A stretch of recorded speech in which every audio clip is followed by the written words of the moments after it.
Ah, o ser humano recheado dos teus desejos físicos e mentais. Temos muito o que suprir das nossas carências, sejam nossas carências por alimento, por diversão, por sexo. Muito da saúde humana hoje em dia não é trabalhada em educação em saúde por puro pudor, mas as coisas estão mudando. Estamos vivendo uma revolução do sexo e da sexualidade, e muito disso com o auxílio da internet, essa ferramenta de divulgação em massa de internet, a qual nós aqui do Fofoca Saúde também se utilizamos para chegar até você. Mas será que toda essa influência da internet ela é benéfica? Como que será que a internet ela entra nas nossas vidas e participa da nossa constituição como sujeitos nessa sociedade muito louca que vivemos? Hoje eu, Guilherme Wolff, médico e aspirante a educador em saúde, venho quebrar alguns tabus com uma amiga muito especial. Vou receber uma médica ginecologista especializada em sexologia para a gente conversar sobre este assunto que é o cerne de muitas questões humanas, o sexo e a sexualidade. Para falar de forma aberta, de forma descomplicada, sobre como estamos passando por uma transformação com pouca conversa a respeito desse assunto. Quero que você venha comigo para a gente começar a trabalhar um pouquinho mais sobre algo que realmente deveria ser falado em tudo quanto é canto. Fica com a gente, bora lá, mais uma Fofoca Saúde.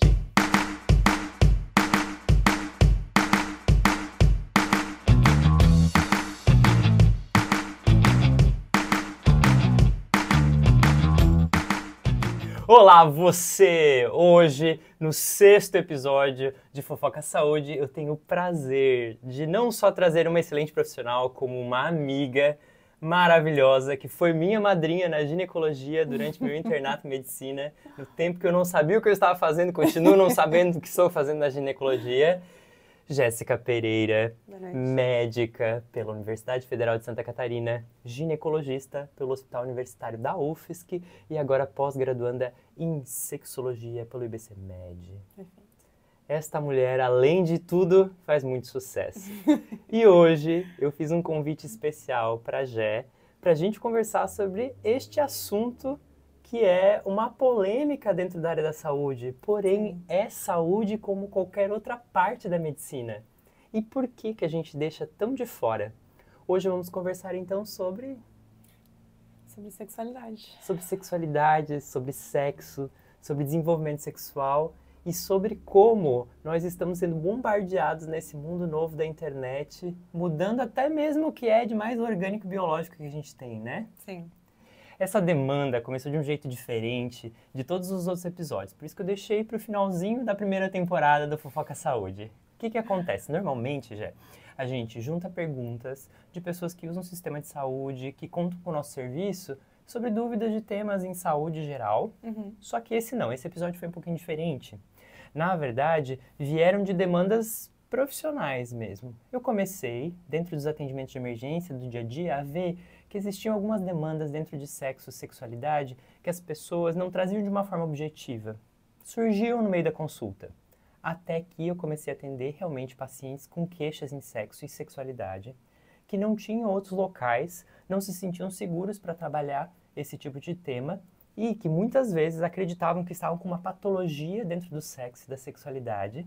E na verdade não tinham segurança, não tinham informação e por isso precisamos falar sobre sexo e sexualidade. Sim, nossa. Então, primeiro, para quem está te assistindo pela primeira vez aí, conta um pouquinho como que é o teu trabalho como gineco, o que você anda fazendo, como que é essa preparação de virar uma sexóloga.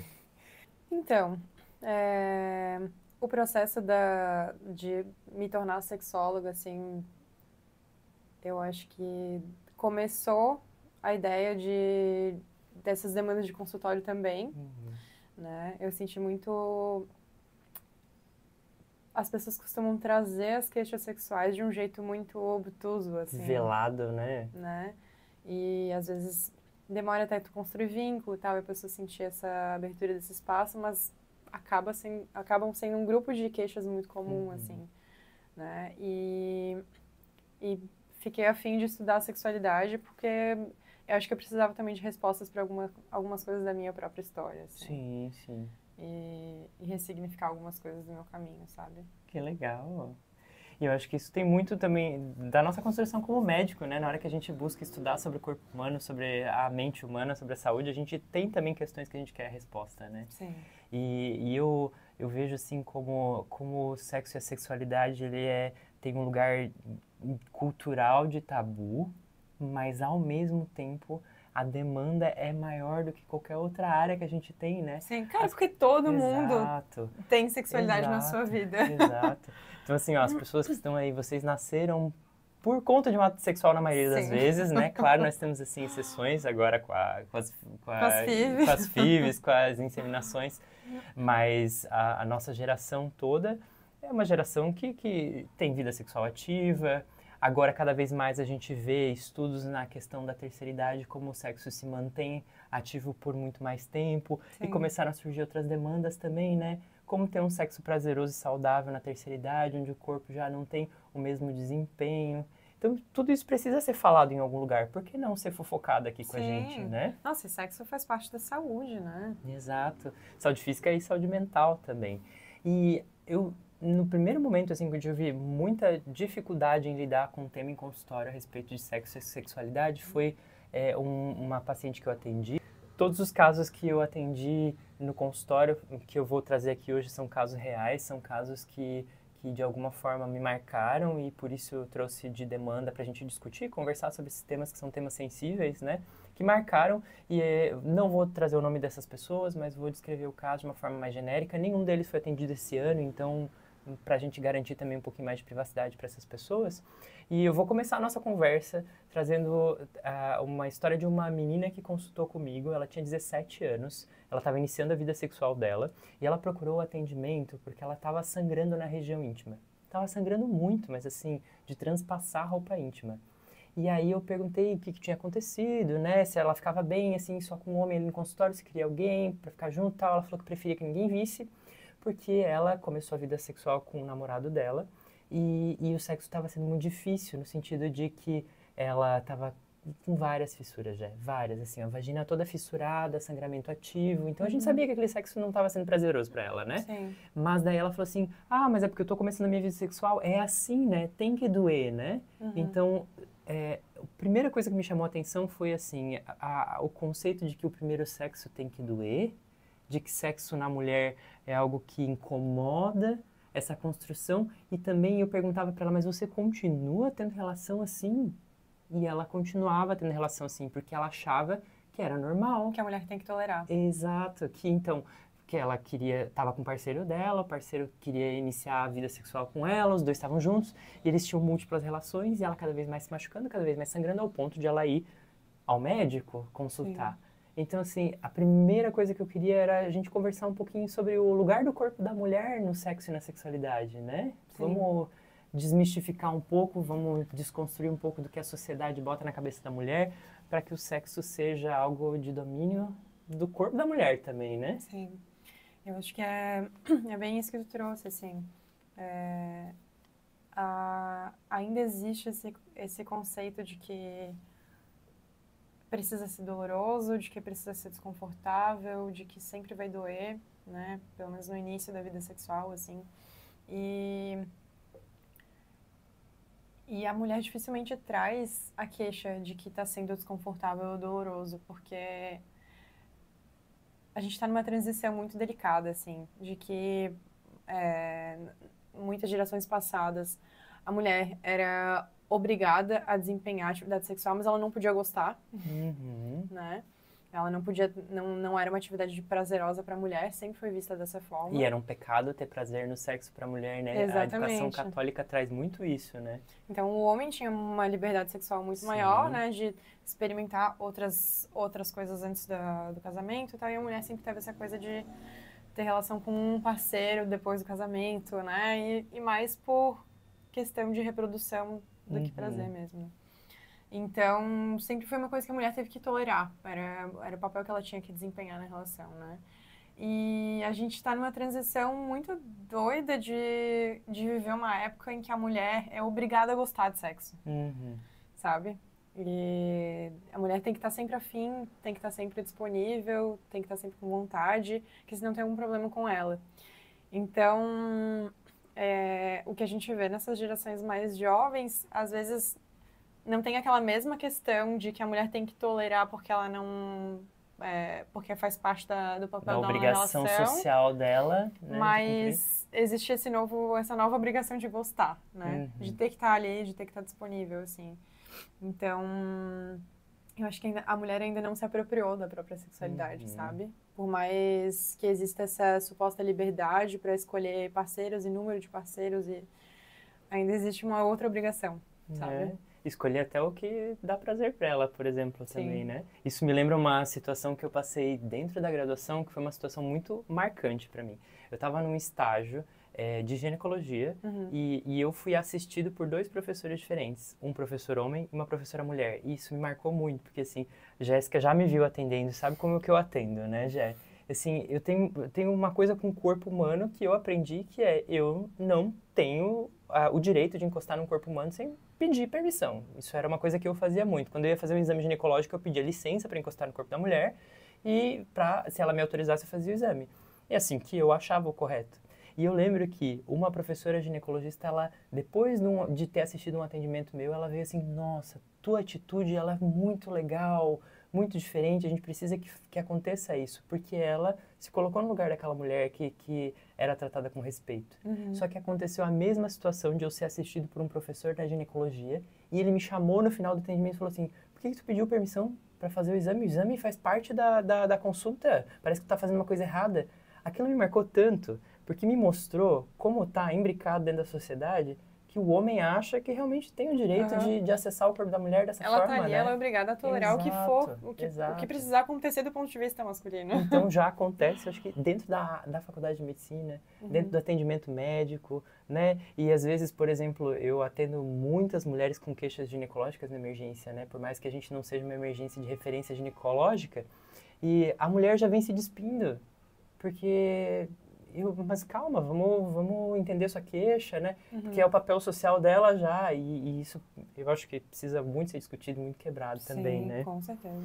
E assim, para quem tá assistindo, essa questão do sempre dói, a relação inicial da menina, ela dói, ela tem que doer, não tem que doer, como que funciona isso? Existe muito essa mística de que a primeira relação sempre precisa ser dolorosa por causa da ruptura do ímen, né? Mas, na verdade, tem muito mais a ver com tensão muscular, né? Da pessoa não estar confortável, não ter tido abertura para conversar com a parceria dela sobre o que ela estava disposta, né? O que ela está aberta para acontecer, assim. Então, tem muito mais a ver com isso, mas como a gente já parte do pressuposto de que sempre tem que doer. Daí já... Todo mundo... Não tem que doer sempre. Não tem que doer sempre, não tem que doer sempre. E também, assim, existem trocentos tipos de ímen, né? Então, essa mística nem faz muito sentido, porque tem pessoas que já têm um ímen mais pérvio, né? Que nem teria essa lesão, né? Na primeira relação. Então, tem muito mais a ver com tensão muscular mesmo e desconforto, né? E se a gente também, aproveitando essa questão do início da sexualidade, do jovem, né, que foi o caso dessa menina, dessa mulher que eu usei aqui de exemplo para a gente começar a conversa, ela não, claramente numa consulta, ela não tinha noção do que era o sexo para ela, da sexualidade. Quando eu ia perguntando assim, tá, mas você teve prazer nessa relação? Ela claramente sabia que estava doendo, mas ela acreditava que aquilo era normal, né? E hoje a gente vê uma corrente de muitos jovens adultos e adultos mesmo que iniciaram o seu primeiro contato com o sexo e com a sexualidade de uma forma muito distante da realidade entre 2 seres humanos e que começaram com o fenômeno da internet, né? Então a gente tem a pornografia como um exemplo de sexo e de sexualidade para muitos jovens, muitos adultos. Sim. E isso tem mudado a forma com que se faz sexo também, né? Sim. Qual é a repercussão assim, que você observa na dinâmica, no início da sexualidade? Isso traz alguma diferença no sexo de hoje em dia? Nossa, com certeza, porque a pornografia é o primeiro contato da maior parte das pessoas com sexualidade, né? As famílias conversam muito pouco, é um tabu gigantesco, assim. E normalmente quando se aborda o assunto é no sentido de terrorismo, né? De todas as doenças que podem acontecer. De proibir o acesso. De assustar, assim, né? Então, se fala pouco sobre o papel saudável da sexualidade na vida de todo mundo, né? Acho que pro jovem não se expõe dessa forma, né? E acaba que as pessoas entram na própria sexualidade de um jeito super atropelado e procuram referência em outras coisas, né? E encontram muito na pornografia, assim. Só que acontece que a pornografia é uma... Eu não vou dizer nem que ela é voltada para o público masculino, mas ela é voltada para o falo, assim. Ela é falocêntrica, sabe? Então, acaba ficando uma exposição de duração, de comprimento, de espessura, sabe? Uma coisa bem quantitativa, grosseira, assim, em vez de focar em questões mais subjetivas, assim, sabe? E acaba que essa imagem de sexualidade que é transmitida para o jovem, ela não passa pelo que a pessoa pela conexão do que a pessoa tá sentindo, sabe? E uma das coisas também que a gente tem visto muito em termos de estudo é como a pornografia, ela é estudada, né? Aquele material, ele é estudado, porque ele é material comercial, né? Então, assim, ele tem que vender de alguma forma. Então, se estuda aquilo que é mais aditivo e alguns estudos mostram que realmente a pornografia tem a mesma capacidade de ser aditiva como uma droga, como é o álcool, como é o tabaco, como é o celular também, e que a exposição cada vez mais... Porque a pornografia sempre existiu, né? Quando a gente vai, por exemplo, eu visitei Pompeia, quando você vai em Pompeia, o caminho dos prostíbulos, eles têm pênis talhados no chão, assim, para você ir seguindo, eles são em formato de seta, aí até você chegar no prostíbulo. Aí quando você entra no prostíbulo, a pornografia é pornografia, é a representação do sexo em imagem. Tá por todas as paredes, eles pintam as posições sexuais, isso sempre existiu. Então, assim, pornografia não é algo novo pra gente, mas a forma com que ela é feita hoje, sim, é uma questão assim de hiperestímulo, porque é estudado, é isso. É um produto a ser vendido.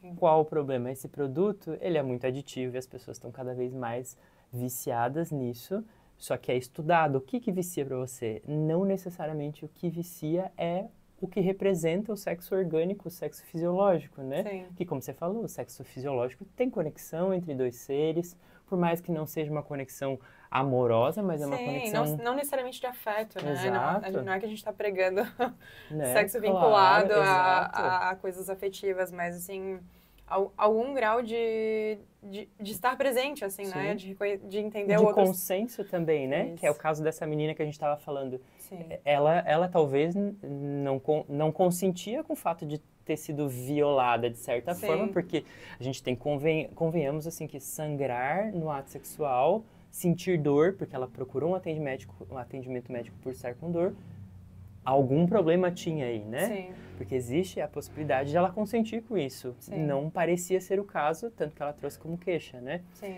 E aí tem essa questão do estudo, de que as pessoas, elas, por ser muito fácil hoje em dia, tá ali no celular, na internet, as pessoas estão consumindo demais. E aí... E existe uma outra questão também que é super importante, que a geração de jovens de hoje, a gente amadureceu e viveu uma adolescência e uma iniciação sexual num período em que não tinha tanto acesso à internet e tanto apego à rede social, né? A gente se relacionava muito mais de um jeito mais pessoal. E as gerações de hoje, de 15, 16, 17, 20 anos, estão se relacionando absurdamente mais pela rede social, né? Então, a interface deixa de ser uma coisa física para ser a tela. E parece uma relação sem risco, né?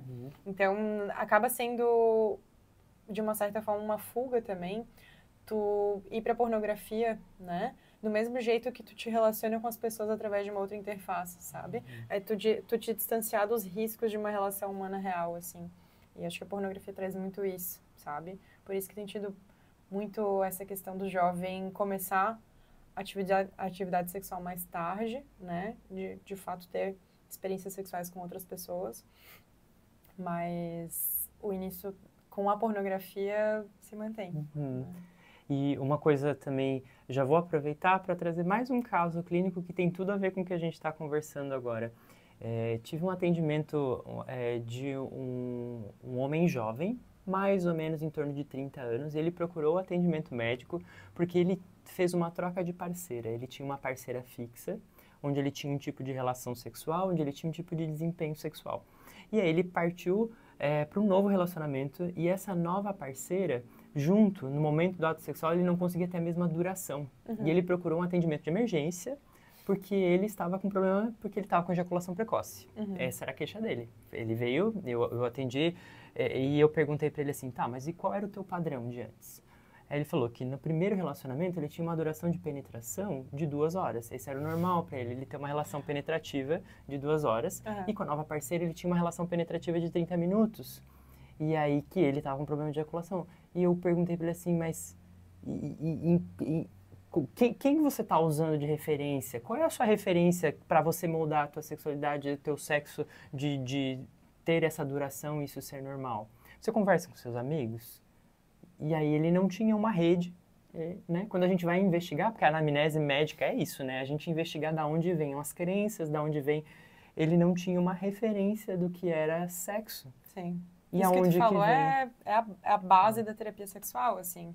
Porque confrontar e descobrir as crenças do paciente por trás da queixa são a parte mais importante. Porque existe uma miríade de queixas e de problemas, de disfunções sexuais que, na verdade, estão na concepção da pessoa, né? Um tempo de penetração de 30 minutos é absolutamente normal, né?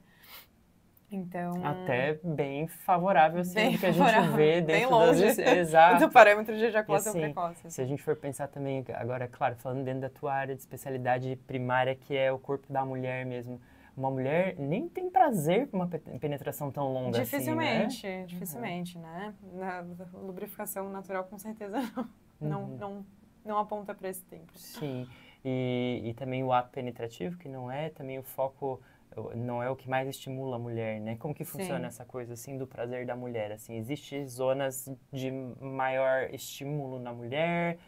É o clitóris? É combinado? O que assim? A maioria das mulheres tem muito mais prazer com estimulação de clitóris, né? Algumas, inclusive, não têm prazer em penetração e acabam tolerando ou se envolvendo na penetração porque faz parte, porque precisa, né? Entre muitas aspas. Mas a maioria das mulheres tem muito mais prazer de estimulação de clitóris e é uma região realmente muito mais sensível, assim, estudando a fisiologia, né? Então, pensando assim na parte de sensibilidade da vagina, só o terço inferior da vagina que tem, de fato, sensibilidade, né? Os 2 terços superiores não tem. E aí uma vagina tem mais ou menos uma média de 10 centímetros, né? Só assim, 2, 3 primeiros centímetros que vai ter sensibilidade ali pra mulher, né? Exatamente. Então, é uma coisa muito mais masculina pensar né, nesse enfoque da penetração, assim, normalmente. Não, assim, claro que é importante a gente comentar que, a gente pontuar que é muito variável, que cada pessoa tem as suas preferências. Prazer diferente também, né? E voltando ao assunto desse paciente, né? E aí eu comecei a questionar um pouquinho das referências dele. Perguntei assim, e da onde que você tirou esse referencial de penetração de 2 horas, de 30 minutos? E aí a frase que ele me devolveu foi muito curiosa, porque na emergência o nosso atendimento é muito rápido, assim, né? Em termos de demanda que a gente tem. Ele falou assim, é o que a gente vê por aí, né? Mas a gente vê aonde isso? Que você está assistindo seus colegas, tendo relação e tal. Não, a moral da história era na internet. Sim. Internet. Então, assim, claro, o vídeo na internet... Isso é uma coisa que eu preciso fazer uma pontuação aqui. A pessoa que vê o James Bond pulando de um prédio para o outro, ela sabe que o James Bond no filme não está pulando de um prédio para o outro, não é mesmo? Assim, a gente tem essa noção. Só que eu acho que as pessoas não estão entendendo que no filme adulto da internet, lá... também é cortado, também é editado, e o submundo da pornografia, isso é estudado pela ciência também, ele é muito cruel, porque envolve droga, envolve violação do corpo, do homem, da mulher também. Sim. Então, assim, aquele filme de 2 horas, de uma relação penetrativa de 2 horas, ela não dura 2 horas. Ela é cortada, ela é editada, ela é anestesiada. Com o uso de medicamentos para ereção. Exato, medicamentos para ereção. Então, assim, talvez não seja prazeroso para aqueles atores, mas é aditivo, é dopamina pura. Dopamina pura é droga. Então, em casa, as pessoas estão acreditando que o James Bond da pornografia ele existe e estão tentando reproduzir isso, né? E aí nós estamos atendendo, na verdade, distúrbios sexuais que não existem. Sim, é bem isso. Eu achei muito, muito importante tu trazer esse caso, porque mostra como é importante a gente decifrar esmiuçar de fato qual é o problema, porque muitas vezes o paciente traz um diagnóstico meio pronto e a gente cai nessa, né? E começa a abordar o cara como se fosse ejaculação precoce mesmo. E as pessoas, as mulheres que vêm para uma consulta de ginecologia, elas estão falando sobre sexo, sobre sexualidade? Não. Muito pouco. Muito pouco? Muito Como pouco. que é essa abordagem? Algumas trazem demandas ou dúvidas, ou você tem que abordar com elas? Porque, querendo ou não, né, quando as mulheres vão passando pelo ciclo da sexualidade delas, alguns temas eles precisam ser abordados, até pela própria saúde e segurança dela, né? Sim. Assim, a questão das pacientes trazerem a queixa é muito mais comum paciente querer dosar hormônios, porque a libido baixou, né? E a outra situação com a qual eu me deparo muito são pacientes pós-menopausa que não trouxeram nenhuma queixa e quando eu vou examinar tem uma atrofia absurda. Ali, atrofia da vagina, você diz assim. E tu vê que se a pessoa tem relação, deve ser desconfortável, assim, né? Isso para quem não acompanha, também não é da área da saúde, está assistindo a gente, com o passar do tempo o hormônio vai baixando e com o hormônio feminino baixo, a vagina para de lubrificar. Sim. E aí aquele tecido ele não tem a mesma textura, o mesmo cuidado ali daquela região muda e a relação sexual muda também. A atrofia vaginal, né, a secura vaginal machuca muitas mulheres, né, pós-menopausadas. Né? E não só a perda da lubrificação, como a mudança de característica da própria mucosa, né? Ela fica de fato a vagina fica mais estreita, né? Ela fica menos elástica, né? A mucosa fica mais delgada, então lacera com muito mais facilidade. Então é uma coisa que é super fácil de tratar, mas que entra de novo naquela questão que a gente falou antes, da mulher achar que tem que doer, que tem que ser desconfortável, que tem que tolerar, porque é o papel que ela tem que desenvolver na relação. Né? Isso pode ser uma demanda sua de consulta. Não tenha vergonha, nós estamos aqui justamente para te ajudar. Se você tem dor na sua relação, existem vários recursos. E quais são os recursos que a gente pode, por exemplo, para uma mulher menopausada oferecer em termos de assim, poxa, tem uma atrofia vaginal, está tendo dor na relação. O que ela pode ter de recurso hoje? Bom, claro que existem contraindicações no meio disso, né, que vão ter que ser avaliadas em consulta, mas a gente pode abordar com lubrificante na própria relação, né? Existem hidratantes vaginais à base de ácido hialurônico, principalmente, que são muito importantes em pacientes que, por exemplo, não podem fazer nenhum tipo de terapia hormonal, tiveram câncer de mama, né? E funciona bem para pacientes com uma diminuição leve da lubrificação, uma atrofia mais leve, né? E outros pacientes que vão se beneficiar muito de uma estrogenoterapia, seja local ou sistêmica, né? E aí a gente está entrando em uso de hormônio mesmo, né? Exatamente, né? E existem várias formas da gente fazer reposição hormonal, seja sistêmico, seja local, existem várias medicações diferentes. E aí vai depender de cada caso, né? Se a paciente tem outras queixas junto, né? Se é uma queixa mais localizada. E daí a gente analisa caso a caso e define qual vai ser a terapêutica.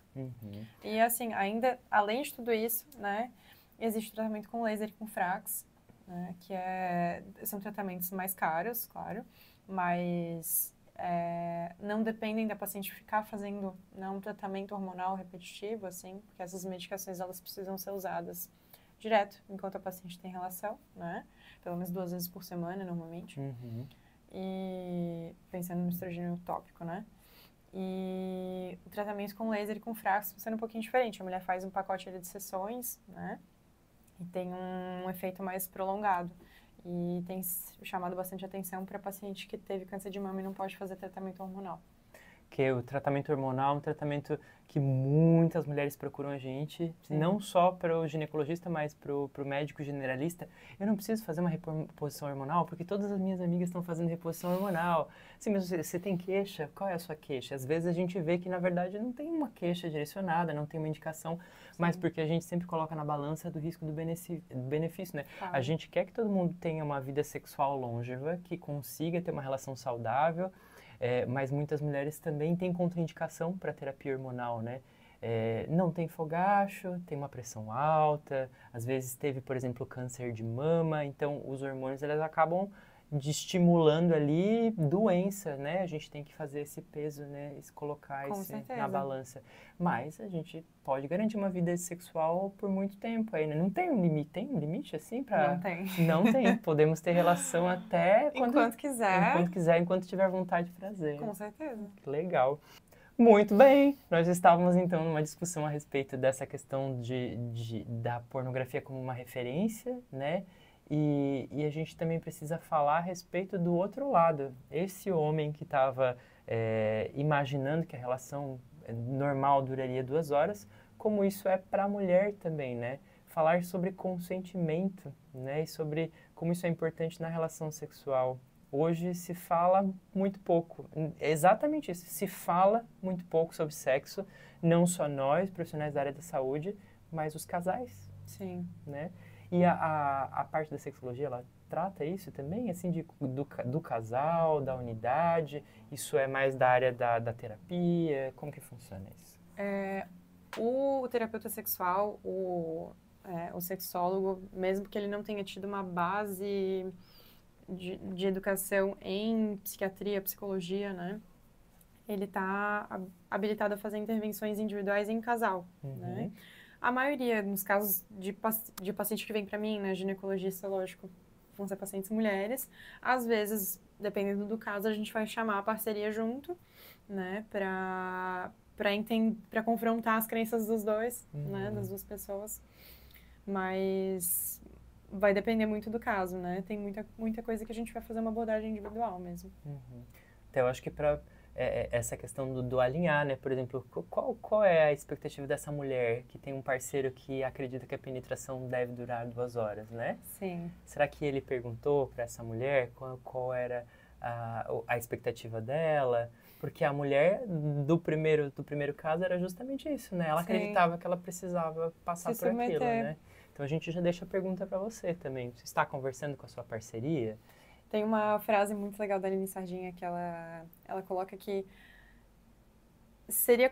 a gente lida com sexo de um jeito como se um casal fosse sair para jantar sem conhecer nada das preferências alimentícias um do outro e como se não pudesse perguntar absolutamente nada. Tu tem que adivinhar o restaurante que a pessoa quer ir.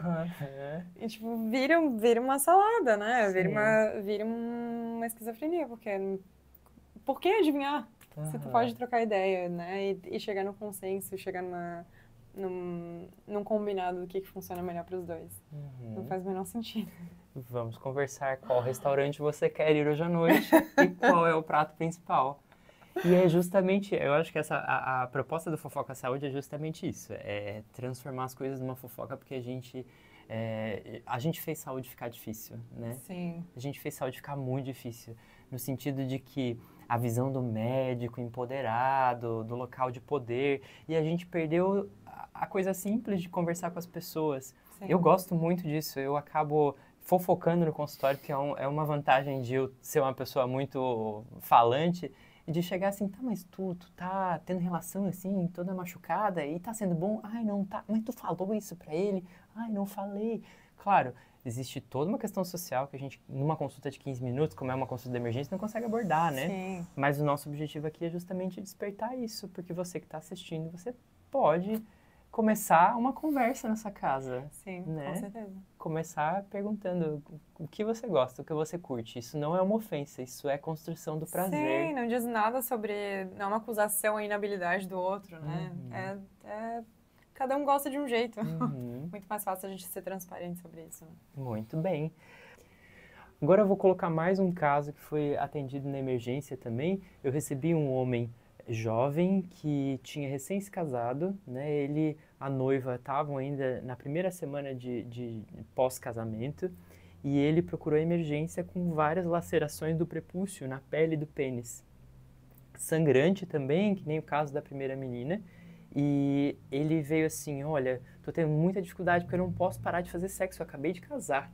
Nossa. Eu tenho que cumprir o meu papel. Essa foi a fala dele. Uhum. Aquilo me chamou muito a atenção, que é o sexo como uma obrigação social, né? Uhum. Então, assim, hoje, o cara jovem, ele é obrigado a fazer sexo. Ele não pode não ter desejo. Ele não pode estar num dia ruim. Exato. E mulheres têm dias ruins, homens também têm dias ruins, né? Sim.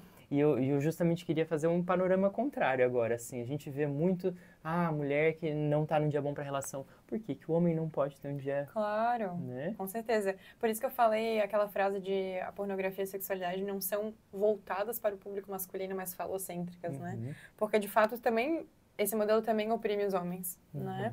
Não é que os homens estão saindo super na vantagem disso e só as mulheres estão sofrendo, né? Então, existe muito essa coisa de o homem precisar desempenhar sempre, né?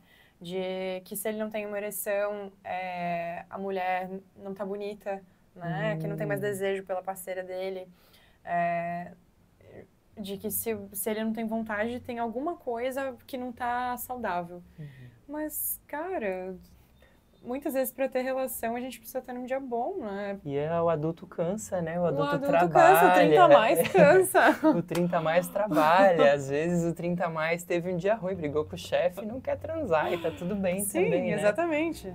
Mas sem tu estar num bem-estar geral, assim, lógico que não vai funcionar a relação. Né? E é muito... Hoje também a gente está explorando várias nomenclaturas diferentes para despatologizar os diferentes modelos de sexo e sexualidade, né? Sim. A gente tem a pessoa que é assexual, a pessoa que é demissexual. Você tem algum exemplo assim para a gente já... Só para instigar um pouquinho da pesquisa aí das pessoas? Isso está sendo bem interessante, que foi uma outra coisa que me fez procurar após, assim. Que eu tive umas 2 ou 3 pacientes que procuraram o consultório porque não tinham vontade de ter relação. E achavam isso estranho. E explorando melhor, 2 desses casos, pra mim, eram pessoas assexuais, sabe? Pessoas que nunca manifestaram vontade nenhuma, desejo nenhum, não tiveram uma iniciação com masturbação, como normalmente as pessoas que têm esse interesse têm, né? E não tinham interesse sexual, não era uma coisa que despertava vontade nelas, né? Só que a gente tem essa mania de estabelecer o normal e todo o resto é patologia, doença, né? E a gente tá vendo cada vez mais que as coisas são um espectro, né?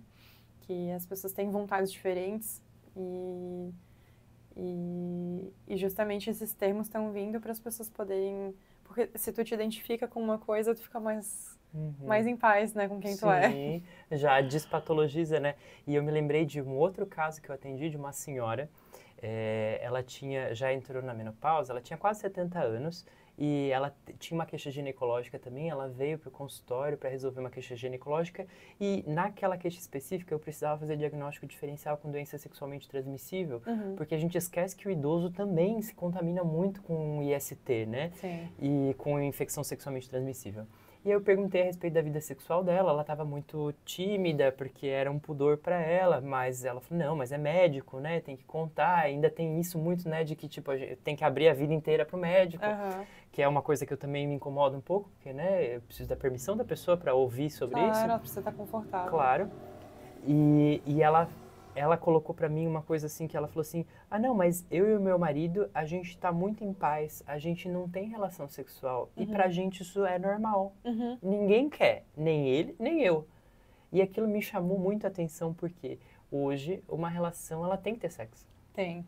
É uma obrigação, não existe um outro modelo, porque uma relação em que as pessoas estão felizes sem sexo é uma relação doente. Sim. Mas aonde isso? E é por isso que existem vários outros modelos de sexo e de sexualidade, né? Claro, com certeza. O demissexual, que ele só consegue ter o prazer sexual dele quando ele tem uma conexão com a pessoa, um amor, um afeto, né? E muitas outras também, pra gente pensar e discutir. E esse caso dessa senhora me chamou a atenção. Com certeza. Porque ela estava feliz sem sexo. Não é algo assim, estou num casamento frustrado porque Sim. o meu marido não consegue, eu e o meu marido não conseguimos ter prazer por eles. Ela falou assim, pra mim é muito importante a companhia dele, a gente não faz sexo. Eu não tenho risco mais de doença porque a gente não faz, não é importante pra gente. Foi muito bonito. Sim. É, E é ver a importante diferença. trazer isso e abordar isso porque a sexualidade é uma coisa do casal, assim, né? Claro, a gente sempre vai.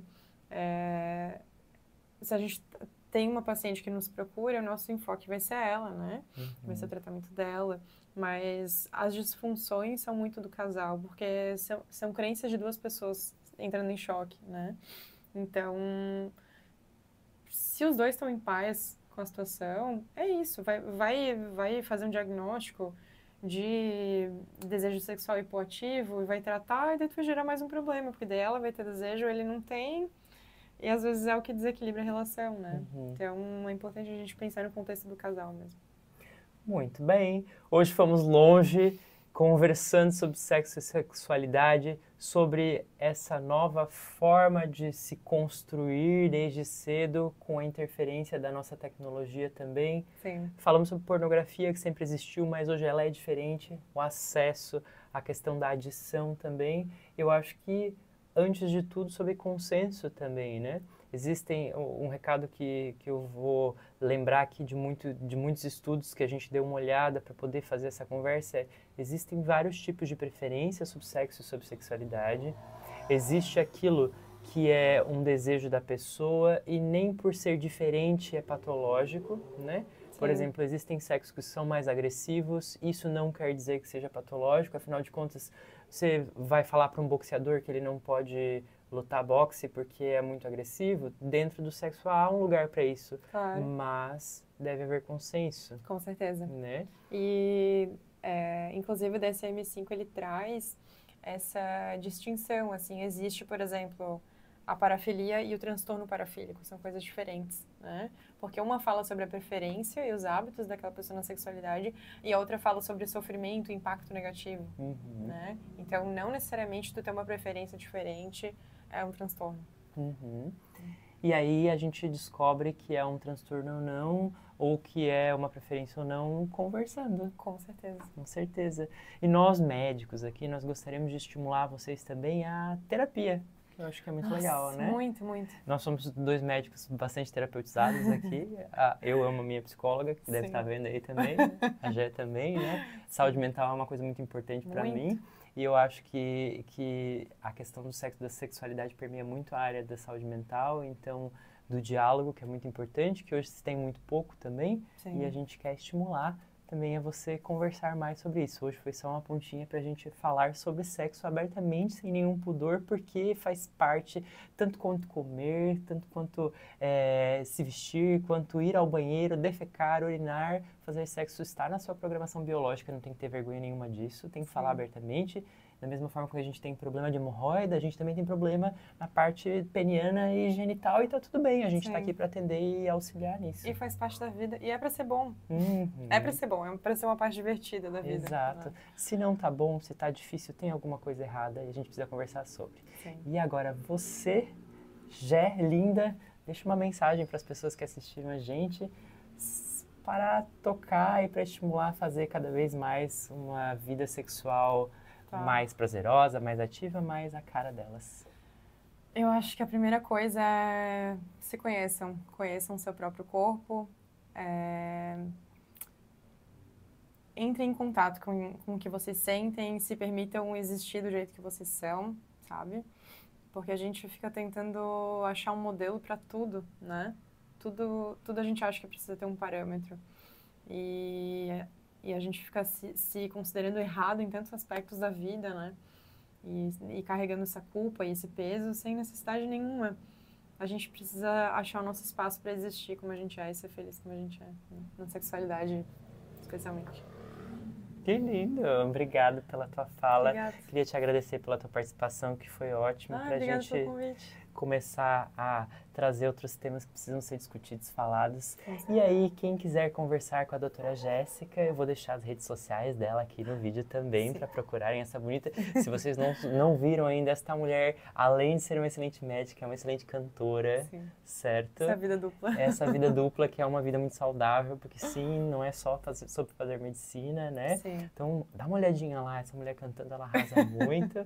Muito obrigada pela tua participação, Jé. Foi um prazer te ter por aqui. Obrigada e espero que a gente possa conversar sobre tudo isso e muito mais. E você que curtiu esse episódio hoje, o Fofoca Saúde interrompe brevemente os seus episódios. Fechamos uma primeira temporada por uma questão de logística deste apresentador que vos fala, que vai fazer muitos outros planos por aí, mas a gente volta. É provável que em dezembro a gente esteja aí com novos episódios e eu conto com vocês para a gente fofocar muito mais sobre saúde e deixar cada vez mais as coisas muito mais fáceis e divertidas em corpo, mente e tudo mais. Com certeza. Muito obrigado pela sua atenção. Espero vocês logo mais por aqui. Beijo!